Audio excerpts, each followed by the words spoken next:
Guys, ഞാൻ ഈ പറയാൻ പോകുന്ന കാര്യങ്ങൾ നിങ്ങളെല്ലാവരും ഒന്ന് ശ്രദ്ധിച്ച് കേൾക്കുക. നിങ്ങൾക്ക് എല്ലാവർക്കും അറിയാം, ചില ദിവസങ്ങളിൽ ഞാൻ ബ്രേക്ക് എടുക്കാറുണ്ട്, ചില ദിവസങ്ങളിൽ ഈ വീഡിയോ ഇടാറില്ല. ഗൈസ്, അതെല്ലാം മാറ്റി വെച്ച് നോക്കിയാലും ഞാൻ ഒരു ഫുൾ ടൈം യൂട്യൂബർ ഒന്നും കേട്ടോ. കാര്യം ഞാൻ ഇപ്പോൾ ഒരു കോമ്പറ്റേറ്റീവ് എക്സാം ക്രാക്ക് ചെയ്യാൻ ശ്രമിക്കുന്ന ഒരാളാണ്. കഴിഞ്ഞ 3 വർഷമായിട്ട് ഞാൻ അതിൻ്റെ പുറകെയുണ്ട്. എനിക്ക് എങ്ങും എത്താൻ സാധിച്ചിട്ടുമില്ല. എന്നിട്ടും രാവിലെ 8 to 12 ആണ് ഞാൻ നമ്മുടെ വീഡിയോക്ക് വേണ്ടി ഡെഡിക്കേറ്റഡ് ഉള്ള ടൈം. ആ ഒരു ടൈമിലാണ് ഞാൻ ഫുൾ ടൈം എഡിറ്റ് ചെയ്യുന്നത്, ഡബ് ചെയ്യുന്നത്, റെൻഡർ ചെയ്യുന്നത്, അപ്ലോഡ് ചെയ്യുന്നത് എല്ലാം നടക്കുന്നത്. അതൊരു കഴിഞ്ഞ് കഴിഞ്ഞാൽ ആ ഒരു ടൈം കഴിഞ്ഞാൽ എനിക്ക് ക്ലാസ് ഉണ്ട്, ബാക്കിയുള്ള കാര്യങ്ങളുണ്ട്, എൻ്റെ പ്രൈവറ്റ് ലൈഫിലെ കുറച്ചധികം കാര്യങ്ങളുണ്ട്. അതെല്ലാം മാറ്റി വെച്ച് നോക്കി കഴിഞ്ഞാൽ ഈ ഒരു ടൈം, രാവിലത്തെ ടൈമിൽ മാത്രമേ എനിക്ക് എല്ലാം ചെയ്യാൻ സാധിക്കത്തുള്ളൂ. അത് കഴിഞ്ഞ് ഞാൻ എപ്പോൾ അപ്ലോഡ് ചെയ്തില്ല, രാത്രിയാണെങ്കിലും വൈകുന്നേരം ആണെങ്കിലും ഞാൻ എൻ്റെ ക്ലാസ്സിൽ പോലും പോകാതെ വീട്ടിലിരുന്നുകൊണ്ടായിരിക്കും നിങ്ങൾക്ക് വേണ്ടി അതൊക്കെ ചെയ്യുന്നത്. സോ ഈ രാവിലെ എന്തെങ്കിലും തരത്തിലുള്ള എമർജൻസി വന്നു കഴിഞ്ഞാൽ പിന്നെ എനിക്കൊന്നും ചെയ്യാൻ സാധിക്കുന്നതല്ല. ആ ഒരു ടൈമിൽ എനിക്ക് വീഡിയോ എഡിറ്റ് ചെയ്യാൻ പ്രോപ്പർലി എല്ലാം സെറ്റാക്കാനും പറ്റത്തുള്ളൂ. അതുകൊണ്ട് എൻ്റെ സിറ്റുവേഷനും കൂടെ നിങ്ങൾ എല്ലാവരും ഒന്ന് മനസ്സിലാക്കണമെന്ന് ഞാൻ പറയുവാണ്. സോ എല്ലാവരും ഒരു 100,000 സോറി വീണ്ടും ഞാൻ ചോദിച്ചുകൊണ്ടിരിക്കുകയാണ്. എന്തായാലും അധികമൊന്നും പറഞ്ഞ് ഞാൻ വീണ്ടും ഇത് വലിച്ച് നീട്ടുന്നൊന്നുമില്ല. നമുക്ക് എന്തായാലും ഇന്നത്തെ വീഡിയോയിലേക്ക് കടക്കാം. സോ നമ്മളിന്ന് നോക്കാൻ പോകുന്നത് ദി ബിഗിനിങ് ഓഫ് ദി ഇന്ത്യൻ്റെ season 4 episode 9 Malayalam manhwa explanation ആണ്. ഗൈസ്, നിങ്ങൾ ഈ വീഡിയോ ആദ്യമായിട്ടാണ് കാണുമെങ്കിൽ ഇപ്പോൾ തന്നെ ലൈക്ക് ചെയ്യാനും സബ്സ്ക്രൈബ് ചെയ്യാനും നിങ്ങളുടെ കൂട്ടുകാർക്ക് ഈ വീഡിയോ ഒന്ന് ഷെയർ ചെയ്ത് കൊടുക്കാനും മറക്കണ്ട. സോ നമുക്ക് നേരെ എന്തായാലും വീഡിയോയിലേക്ക് കടക്കാം. അങ്ങനെ ഈ എപ്പിസോഡ് തുടങ്ങാൻ നേരത്ത് അവരാട്ടെ അവിടെ താഴ്ത്തു നിന്ന് ഇറങ്ങിയിട്ടുണ്ട്. ആ ടൈമിൽ തന്നെ ആ ഒരു ലാൻസ് ആട്ടെ അവിടെ ഉണ്ടായിരുന്ന ആ പറക്കുന്ന സാധനം തിരിച്ച് അവരുടെ ഡയമെൻഷണൽ റിങ്ങിലേക്ക് വലിച്ചു കയറ്റും. ഇതെല്ലാം ആശ്ചര്യത്തോടെ നമ്മുടെ ആർത്തർ നോക്കിക്കൊണ്ട് നിൽപ്പുണ്ടായിരുന്നു. അപ്പം അവൻ പറയും ചെയ്യും, ഞങ്ങൾ ഡാർസ് ഞങ്ങളുടെ കയ്യിൽ ഇച്ചിരി ഡേർട്ട് എപ്പോഴും കരുതിയിരിക്കും. കാര്യം ഞങ്ങൾക്ക് എപ്പോഴും അവിടെ നിന്നൊന്നും പറിക്കാൻ സാധിക്കത്തില്ലല്ലോ, ഞങ്ങൾക്ക് മാജിക് യൂസ് ചെയ്യാനായിട്ട് ഇത് വേണ്ടിയും ചെയ്യും. ആ ടൈമിൽ തന്നെ അവൾ പറയും ചെയ്യും, നമുക്ക് എന്തായാലും ഇവിടുന്ന് മാജിക് യൂസ് ചെയ്യാൻ സാധിക്കുന്നില്ല, അതുകൊണ്ട് നമുക്കിനി സ്റ്റെപ്പ് കയറണമെന്ന് പറഞ്ഞുകൊണ്ട് അവരാട്ടെ ആ സ്റ്റെപ്പ് കയറാനായിട്ട് തുടങ്ങി. അങ്ങനെ ആ ഒരു കൊട്ടാരത്തിൻ്റെ അകത്ത് അവർ കയറിയിട്ടുണ്ട്. അതായിട്ട് ഭയങ്കര വാസ്റ്റ് ആയിട്ടുള്ള ഒരു കൊട്ടായിരുന്നു. ആ ടൈമിൽ നമ്മുടെ ഓൾഫ്രഡ് പറയും ചെയ്യും, ആർത്തർ പിന്നെ ഇവിടെ ഇനി സംസാരിക്കേണ്ട കാര്യമില്ല കേട്ടോ, ഇനി ആരോടും തന്നെ നീ സംസാരിക്കേണ്ട, മറ്റൊരു ലാൻസിനോടും. അങ്ങനെ അവർ വീണ്ടും മുന്നോട്ട് നടക്കുവാണ്. ആർത്തറിന് ആർസെല്ലാം ശരിക്കും ഇഷ്ടപ്പെട്ടു. കാര്യം അത്രത്തോളം ബ്യൂട്ടിഫുൾ ആയിരുന്നു, എന്നാൽ അത്രത്തോളം തന്നെ ലോൺലിയും എംറ്റിയുള്ള ഒരു പ്ലേസ് കൂടിയായിരുന്നു. അവസാനം അവരതിൻ്റെ അകത്തേക്ക് കയറിയിട്ടുണ്ട്. അവിടെ 3 കിങ്ഡത്തിൻ്റെ രാജാക്കന്മാരും ഉണ്ടായിരുന്നു. അതായത് നമ്മുടെ ഹ്യൂമൻസിൻ്റെ, ഡോഫ്സിൻ്റെ, അതേപോലെ എൽസിൻ്റെ അവർ 3 പേരും ഉണ്ടായിരുന്നു. ഈ സമയത്ത് തന്നെ അവർ പറഞ്ഞു ചെയ്യും, കൗൺസിൽ ഞങ്ങൾ അങ്ങനെ ആർത്തറിനെ ഇവിടേക്ക് കൊണ്ടുവന്നിട്ടുണ്ട്. പെട്ടെന്ന് തന്നെ നമ്മുടെ ഡോസിന്റെ കിങ് കിടന്ന് കാറുന്നുണ്ട്. നീ എന്തുകൂടെ വിചാരിച്ചാ നീ ലാൻഡ്സിന്റെ അത്ര ലെവലിലാണെന്നോ, മര്യാദക്ക് മുട്ടുകുത്തി നിൽക്കാൻ നോക്ക്. എന്നാൽ ആ സമയത്ത് ആർത്തർ നമ്മുടെ ടെസ്സിന്റെ അച്ഛനമ്മനെ നോക്കുന്നത് അവരുടെ തലയായിട്ട് കാണിക്കുന്നുണ്ട്. ആ ടൈമിൽ ആർത്തർ പറയും ചെയ്യും, എന്നോട് ക്ഷമിക്കൂ മൈ മാജസ്റ്റി, ഞാൻ അത്രത്തോളം വിവരമുള്ള ഒരാളല്ല, എന്നോട് ക്ഷമിക്കൂ. ആ സമയത്ത് നമ്മുടെ ക്യാതലിന്റെ അച്ഛനമ്മ ഉണ്ടല്ലോ, അവർ പറയും ചെയ്യും, അവരെന്തായാലും കുറച്ച് ദൂരത്ത് വന്നല്ലേ, അത് കുഴപ്പമൊന്നുമില്ല, ഒരു കാര്യം ചെയ്യും, അവന്റെ കൈ അഴിക്കാൻ നോക്കുന്ന പറഞ്ഞിടത്ത് അങ്ങനെ ആർത്തറിനെ അവർ വീടുന്നുണ്ട്. ഈ സമയത്ത് തന്നെ നമ്മുടെ ടെസ്സിന്റെ അച്ഛനമ്മയും പറയും, സോ ഇത് തുടങ്ങുന്നതിന് മുമ്പ് ഒരു അച്ഛൻ എന്ന രീതിയിൽ എനിക്ക് നിന്നെ താങ്ക്സ് പറയാനുണ്ട്. അച്ഛൻ എന്ന രീതിയിലോ, ഇത് കൗൺസിലിന്റെ സ്ഥലമാണ്, അല്ലാതെ അച്ഛന്മാരുടെ സ്ഥലമല്ല. ആ ടൈമിൽ ഡാസിനെ ക്യൂൻ പറയുന്നത്, നിനക്കറിയാലോ ആ ചെറുക്കൻ സ്കൂളിൽ എന്തൊക്കെയാണ് കാണിച്ചു വെച്ചിരുന്നു, ഒരു പയ്യനെ ബാക്കിയുള്ള ഫ്രണ്ട് ഇട്ട് കൊല്ലുകയും ചെയ്തു, എന്നിട്ട് താങ്ക്സ് പറയുവാണ്, നിനക്ക് നാണമില്ല. അവൻ ചെയ്ത കുറ്റങ്ങൾ എന്താണെന്ന് ഞാൻ വീണ്ടും ഇവിടെ പറയണ്ടല്ലോ, അത് പറയേണ്ട ആവശ്യമുണ്ടോ? പറയും, ഞാൻ തന്നെ പറയും. ഒരുത്തൻ്റെ 2 കാലും അവൻ ക്രാഷ് ചെയ്ത് കളഞ്ഞു, അവൻ്റെ കൈ ഡിസ്മാൻഡിൽ ചെയ്ത് കഴിഞ്ഞു. എന്തിന്? അവൻ്റെ ജനറ്റിക് ഓർഗൻ. ഡോസിൻ, അത് മതി, ഞങ്ങൾ ഓൾറെഡി ആ റിപ്പോർട്ട് വായിച്ചാണ്, അത് വീണ്ടും കേൾക്കണമെന്ന് ഞങ്ങൾക്ക് ഒരാഗ്രഹമില്ല. അത് തന്നെയാണ് പറയാനുള്ളത്. ഈ പയ്യൻ സ്കൂളിൽ കാണിച്ചു വെച്ചത് നിങ്ങൾക്ക് എല്ലാവർക്കും അറിയാവുന്നല്ലോ. അവൻ ബാക്കിയുള്ളവർ രക്ഷിച്ചെന്ന് മാത്രമല്ല, അവിടെ ഒരു പയ്യനെ കൊല്ലുകയും ചെയ്തു, അത് മൃഗീയമായി തന്നെ കൊല്ലുകയും ചെയ്തു. അതിലൊന്നും ഇവിടെ ഒരു കാര്യമില്ല, അത് റൈവലറി ആക്ട് കൊണ്ട് മാത്രം. റൈവലറി ആക്ടോ, അത് റിവെഞ്ചിന് വേണ്ടിയൊന്നുമല്ല, അത് നിനക്ക് നന്നായിട്ട് തന്നെ അറിയാം. അവൻ്റെ മോട്ടീവ് എന്നാണെന്ന് നമുക്ക് ഇതുവരെ അറിയാമല്ലോ. അത് മാത്രമല്ല, അവൻ ബാക്കിയുള്ളവരെ രക്ഷിക്കുകയാണ് ചെയ്തത്, അതിന് പ്രൂഫ് നമ്മുടെ കയ്യിലുണ്ട്. പക്ഷെ നീ പറയുന്നതിൽ എന്ത് പ്രൂഫാണുള്ളത്? ആ സമയത്ത് തന്നെ നമ്മുടെ ഡോസിന്റെ ആ ഒരു ക്യൂൻ പറഞ്ഞു ചെയ്യും, അതുകൊണ്ടാണ് ഈ പയ്യനെ കൊല്ലണ്ടെന്ന് ഞാൻ പറഞ്ഞു. ആകെപ്പാട് ഇവന്റെ മേജ് പദവിയിൽ നിന്ന് ഇവനെ വലിച്ചു മാറ്റാനല്ല നോക്കുന്നത്. അത് തന്നെ, അങ്ങനെ പറഞ്ഞോട് ഈ ചെറുക്കൻ ശരിക്കും ഡേഞ്ചറസ് ആണ്. അത് മാത്രമല്ല, ഇവന്റെ ഡ്രാഗൻ നമുക്ക് എതിരെ തിരിഞ്ഞാലോ? നീയൊക്കെ പറയുന്ന നോക്കിയാൽ നിനക്കൊക്കെ വല്ല വട്ടായോ? എന്നിട്ട് നമ്മുടെ ഹ്യൂമൻസിന്റെ രാജാവിൻ്റെ അടുക്കെ അവർ ചോദിക്കുന്നുണ്ട്. ആ ടൈമിൽ തന്നെ ആ ക്യൂൻ പറയും ചെയ്യും, സത്യം പറഞ്ഞു കഴിഞ്ഞാൽ ഒരു പാരൻ്റ് എന്ന രീതിയിൽ ഞാൻ നിങ്ങളോട് എഗ്രി ചെയ്യുന്നുണ്ട്. കാര്യം അവനുള്ളത് കൊണ്ട് മാത്രമാണ് നമ്മുടെ പിള്ളേരിപ്പോഴും ജീവനോടെ ഇരിക്കുന്നത്. പക്ഷേ റൂളേഴ്സ് എന്ന രീതിയിൽ അതൊരിക്കലും എഗ്രി ചെയ്യാൻ പറ്റുന്ന ഒരു കാര്യവുമല്ല. അവൻ ഈ കോണ്ടിനെ എതിരാണ് പ്രവർത്തിച്ചിട്ടുള്ളത്. കോണ്ടിനെ എതിരോ? അപ്പോൾ നീയൊക്കെ പറയുന്നതിന് ഇവനെ ഒരു മേജ് പദവി നോക്കി നമ്മൾ ആ ഡ്രാഗനെ കൊല്ലണമെന്നാണ്? അതൊക്കെയാണ് നീയൊക്കെ പറയുന്നത്. സ്ഥലം മനസ്സിലാക്കി സംസാരിക്കേണ്ടത് അത് നീയൊക്കെയാണ്. അതൊരു പയ്യനാണെന്ന് ആർക്കണ്ട. വെറുതെ അക്യൂസേഷൻ പറഞ്ഞുകൊണ്ട് അവനെയൊക്കെ നീ എന്ത് ചെയ്യാനാണ് നോക്കുന്നത്? നീ എന്താണ് ഓർത്തത്? നീ എൻ്റെ ലെവലിലാണെന്നാ? നീ എൻ്റെ അടുക്ക് എതിർത്ത് സംസാരിക്കാറായ? ഒരു കാര്യം മനസ്സിലാക്കാം, നിന്റെ കൂടെയുള്ള ഒരു ലാൻസിനെ പോലും പ്രൊട്ടക്ട് ചെയ്യാൻ സാധിച്ചില്ല. ഒരു ലാൻസ് നിന്റെ കൂടെയുള്ള ഡോസിൻ, അത് മതി. ഈ കോണ്ടിനെന്റ് ഇപ്പോൾ ഒരു വാറിന്റെ തൊട്ടടുത്താണ് നിൽക്കുന്നത്. അതിനിടക്ക് തന്നെ നമ്മുടെ വലിയ അസറ്റ് നിന്ന് പോയി, അത് നീ കാരണം തന്നെ. എന്നിട്ട് ആ ടൈമിൽ തന്നെ ആധാർ പറയും ചെയ്യും, യുവർ മാജസ്റ്റി ഞാൻ സംസാരിച്ചു. നീ സംസാരിക്കില്ലേ? നീ സംസാരിച്ചു പോലെ ഞങ്ങളുടെ സംസാരിക്കാൻ ഇടയ്ക്ക് സംസാരിക്കാൻ നിനക്കൊരു അധികാരം പോലും ഇല്ല. ഇവൻ എന്ത് പറഞ്ഞാലും അതിന് ഞാൻ ഒരിക്കലും അക്സെപ്റ്റ് ചെയ്യുന്നതല്ല. അക്സെപ്റ്റ് ചെയ്യുന്നത് നിനക്കൊക്കെ അല്ലെങ്കിൽ ഇറാഷണലുള്ള കുറെ കാര്യങ്ങളുണ്ടല്ലോ. ആ ടൈമിൽ തന്നെ ആർത്തർ പറഞ്ഞു, എന്തായാലും ഞാൻ ഇവിടുന്ന് സംസാരിച്ചിട്ട് പ്രത്യേകിച്ച് കാര്യമുണ്ടെന്ന് എനിക്ക് തോന്നുന്നില്ല. അങ്ങനെയാണെന്നുണ്ടെങ്കിൽ എന്നെ ഇവിടുന്ന് കൊണ്ടുപോയി കഴിഞ്ഞാൽ അത് ശരിയാണ്. എന്തായാലും അവനോട് നിന്നിട്ട് പ്രത്യേകിച്ച് ഒന്നും തന്നെ ഇല്ലല്ലോ. ഒരു കാര്യം ചെയ്യും, അവനെന്തായാലും പോയി പ്രസിഡന്റ് ആക്കണമായിരിക്കും. അതേപോലെ തന്നെ അവൻ്റെ ബോണ്ടിനെ പൂട്ടിയിടേണ്ടതാണ്. പെട്ടെന്ന് നമ്മുടെ ടെസ്സി അച്ഛൻ പറയുന്നുണ്ട്, നിങ്ങൾ രണ്ടുപേരും മാത്രം അധികാരം എടുക്കാനുള്ള സ്ഥലമല്ല കൗൺസിൽ, അത് നിങ്ങൾക്ക് മനസ്സിലായെന്ന് പറഞ്ഞിടത്ത് അവൻ്റെ കൂടെയുള്ള ലാൻസ് മുന്നോട്ട് നടക്കുന്നുണ്ട്. ആ ടൈമിൽ തന്നെ അവൻ പറഞ്ഞു ചെയ്യും, മര്യാദക്ക് പിന്നിലേക്ക് മാറിക്കോ. നീ ഒരു കാര്യം മനസ്സിലാക്കണ്ട, നിന്റെ കൂടെ ഒരു ലാൻസ് മാത്രമേ ഉള്ളെന്ന്. അങ്ങനെ ഒരു വഴിയില്ലാതെ അവൻ വീണ്ടും പിന്നിലേക്ക് മാറുന്നുണ്ട്. ആ ടൈമിൽ തന്നെ ആർത്തറിനെ അവരോടൊന്ന് കൊണ്ടുപോവുകയും ചെയ്യും. അങ്ങനെ അവർ മുന്നോട്ട് നടക്കുവാണ്. ഈ സമയത്ത് തന്നെ ആർത്തർ ആലോചിക്കുന്നത്, ഡോബ്സിൻ്റെ കിങ്ങും ക്യൂനും എനിക്ക് എതിരെയാണ്.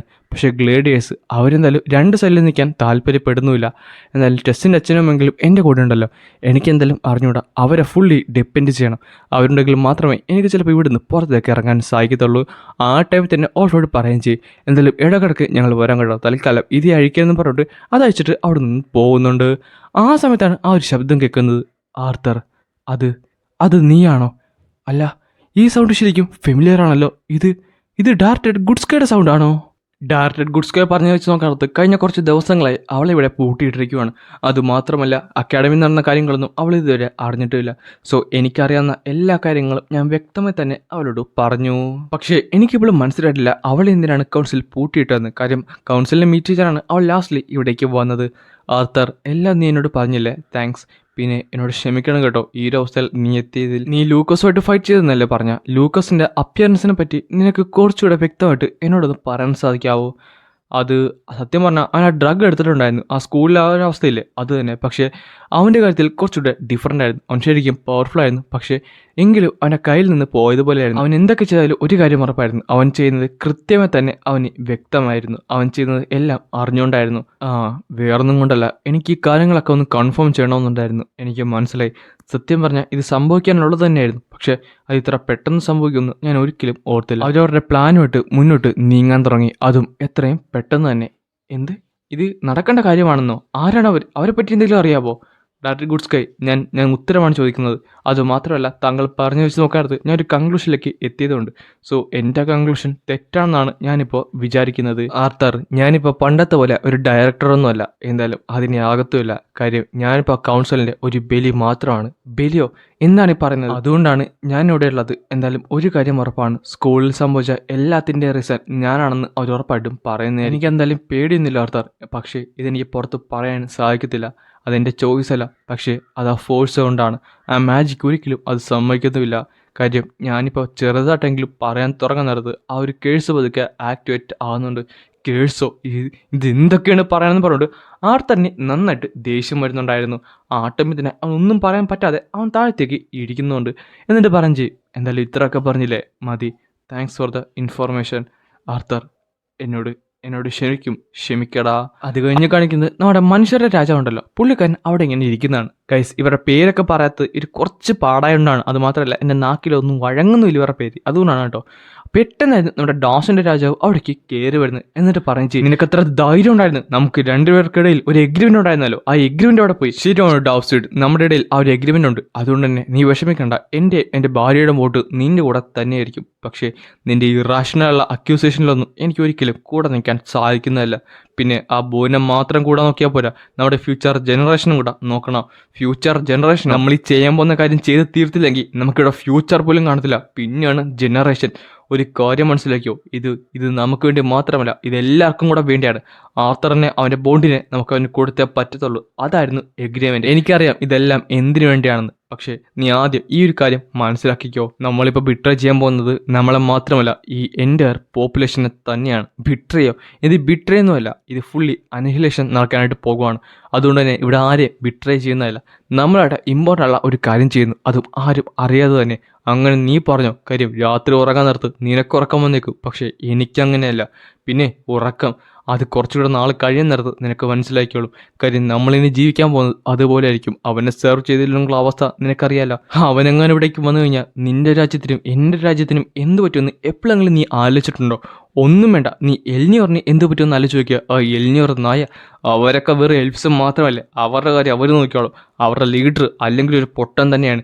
പക്ഷേ നീ ഒന്ന് ആലോചിച്ച് നോക്കിയേ, അവരിവിടേക്ക് വന്നു കഴിയാൻ നേരത്ത് ഇവിടെ ഉണ്ടാകുന്ന ടെക്നോളജി, ഈ ഡിക്കാത്തൻ മുഴുവൻ സ്വർണം കൊണ്ട് നിറയെ. ഇവിടെ ഭയങ്കര കാര്യങ്ങളായിരിക്കും. ഇമ്മോർട്ടാലിറ്റി, സ്ട്രെങ്ത്, വെൽത്ത് എല്ലാം നമുക്ക് കിട്ടുന്നതായിരിക്കും. ഇൻഫിനിറ്റി ആയിട്ടുള്ള വെൽത്ത് നിനക്ക് കിട്ടും. നീ ഒന്ന് ആലോചിച്ച് നോക്കിയേ, അതൊരു ഫാൻറ്റസി വേൾഡ് തന്നെയല്ലേ. ഫാൻറ്റസി വേൾഡ് നിർത്തിക്കോ. നിനക്കിഷ്ടമുള്ള കാര്യങ്ങളൊന്നും എനിക്കിഷ്ടമൊന്നും അല്ല കേട്ടോ. പിന്നെ ഒരു കാര്യം, ഞാൻ ഇതെല്ലാം ചെയ്യുന്നത് എൻ്റെ ഫാമിലിക്ക് വേണ്ടി മാത്രമാണ്. പക്ഷെ നീ നിൻ്റെ കൂട്ടത്തിലുള്ള എല്ലാവരും നീ അബാൻഡൻ ചെയ്യുന്നത് നിൻ്റെ സെൽഫിഷ് ഗെയിനിന് വേണ്ടിയാണ്. എന്നാൽ ഞാനങ്ങനെയല്ല. സ്ട്രെങ്ത്, റിച്ചസ്, എന്ത് കോപ്പ് വേണം അതൊന്നും വേണ്ട. അവനിവിടെ വന്നു കഴിഞ്ഞ നേരത്ത് എല്ലാം തീർന്നോളും. ഇവിടെ ജനസോഡായിരിക്കും സംഭവിക്കാൻ പോകുന്നത്. ഇനി അവൻ്റെ ബുദ്ധി ഉണ്ടെങ്കിൽ അവനിവിടെ എല്ലാവരും സ്ലേവ്സ് ആക്കി മാറ്റും. ആ കൂട്ടത്തിൽ എന്തായാലും എനിക്ക് എൻ്റെ ഭാര്യനെ മക്കളിനെ കാണണമെന്ന് ഒരാഗ്രഹവുമില്ല. അതുകൊണ്ട് മാത്രം ഈ ഗ്ലേഡിയർ ബ്ലഡ് എങ്ങനെ പോയാലും ഞാൻ പ്രിസർവ് ചെയ്യണം. അത് ചെയ്തില്ലെങ്കിൽ അത് തെറ്റാണ്. എൻ്റെ ആൻസിസ്റ്റേഴ്സ് എന്നോട് ക്ഷമിച്ചാൽ മാത്രം മതി എന്ന് പറയുന്നിടത്ത് ആ ഒരു ഡാവ്സിൻ്റെ രാജാവ് അവിടെ നിന്ന് പോകുന്നുണ്ട്. ഈ സമയത്ത് അവൻ വീണ്ടും അവിടെ എന്താ വൈനൊക്കെ കുടിക്കുകയും ചെയ്യും. എന്നിട്ട് പറയുകയും ചെയ്യും, അവൻ ഈ പറയുന്ന ലക്ഷറീസ് അതൊന്നും എനിക്ക് താല്പര്യമുള്ള കാര്യമേ ഇല്ല. എനിക്ക് ആകെപ്പാട് വേണ്ടത് ഈ ഡിക്കാത്തല്ലേ സ്ട്രോങ്സ്റ്റ് മേജ് ആകണമെന്നായിരുന്നു.